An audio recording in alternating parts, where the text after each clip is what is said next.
ତ ଗାଇସ୍ ସମସ୍ତଙ୍କୁ ପୁଣି ଏକ ଭିଡ଼ିଓରେ ସମସ୍ତଙ୍କୁ ସ୍ୱାଗତ। ଆଶା କରେ ଆପଣମାନେ ସମସ୍ତେ ଭଲରେ ଥିବେ। ତ ଦର୍ଶକ ବନ୍ଧୁ, ଆଜି ମୋର MGNRGSର ବୋର୍ଡ଼ ଲେଖିବାର ଥିଲା। ତ ମୁଁ ବର୍ତ୍ତମାନ ବୋର୍ଡ଼ ଲେଖି ସାରିଛି। ତ ଆପଣମାନଙ୍କୁ ଦେଖାଇବାକୁ ଚାହିଁବି। ତ କେମିତି ହେଇଛି ଆପଣମାନେ ନିଶ୍ଚିନ୍ତ କମେଣ୍ଟରେ ଜଣାଇବେ। ଦେଖନ୍ତୁ, ଏଇଟା ହେଉଛି MGNRGSର ବୋର୍ଡ଼ ମୁଁ ଆଜି ଲେଖି ସାରିଲି। ତ ଅଲରେଡ଼ି ଲେଖି ସାରିଥିଲି, କିନ୍ତୁ ଆଜି ତାର ଲୋଗୋ ଥିଲା, ସେପଟେ ମୁଁ ଲୋଗୋ ଆଜି ପେଣ୍ଟିଂ କଲି। ତ ଦର୍ଶକ ବନ୍ଧୁ, ମୁଁ ଆପଣମାନଙ୍କୁ କହି ରଖି ଚାହିଁବି, ଦେଖନ୍ତୁ ଏହାର ଦୈନିକ ମଜୁରୀ ହେଉଛି ମାତ୍ର 273 ଟଙ୍କା। ମାନେ ଆଜିର ସମୟରେ ଏଟାକୁ କୂଳକୁ ବି ନୁହେଁ। ତ ଆପଣମାନେ ତ ଜାଣୁଛନ୍ତି ଆଜିକାର ଦୈନନ୍ଦିନ ବ୍ୟବହୃତ ଜିନିଷ ଯେଉଁ ପରିମାଣରେ ରେଟ୍ ବୃଦ୍ଧି ହେଇଛି, ଗ୍ୟାସ୍ ଠାରୁ ଆରମ୍ଭ କରି ଦୈନନ୍ଦିନ ବ୍ୟବହୃତ ଜିନିଷ, ପନିପରିବା ଏସବୁର ରେଟ୍ ପୁରା ପ୍ରବଳ। ତ ମୁଁ ସରକାରଙ୍କୁ ଗୋଟେ ଅନୁରୋଧ, ଖାଲି ନିଜର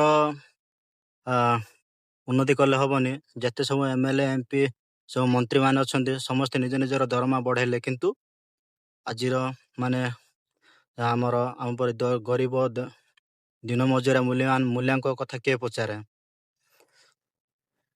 ତ ମୋର କହିବା ଅନୁସାରେ ମାନେ ଅନ୍ତତଃ 400 ଟଙ୍କା ହେଲେ ମଜୁରୀ ଟିକେ ଭଲ ହେଇଥାନ୍ତା।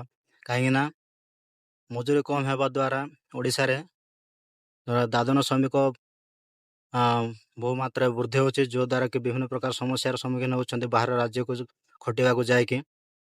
ତ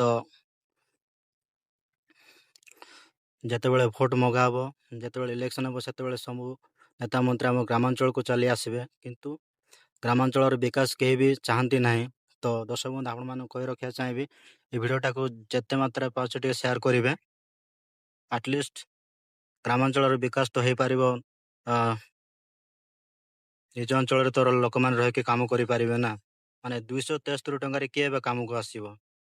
ମାତ୍ର ନେତା ମନ୍ତ୍ରୀ ଯେତେ ସବୁ ଅଛନ୍ତି, ସମସ୍ତେ ନିଜ ନିଜର ଦରମା ବଢ଼ାଇଲେ, କିନ୍ତୁ ଆମ ପରି ଗରିବ ଦିନହୀନ ଖଟିକିଆ ଶ୍ରମିକମାନଙ୍କ କଥା ଚିନ୍ତା କରିବାକୁ ସରକାରଙ୍କ ପାଖରେ ସମୟ ନାହିଁ।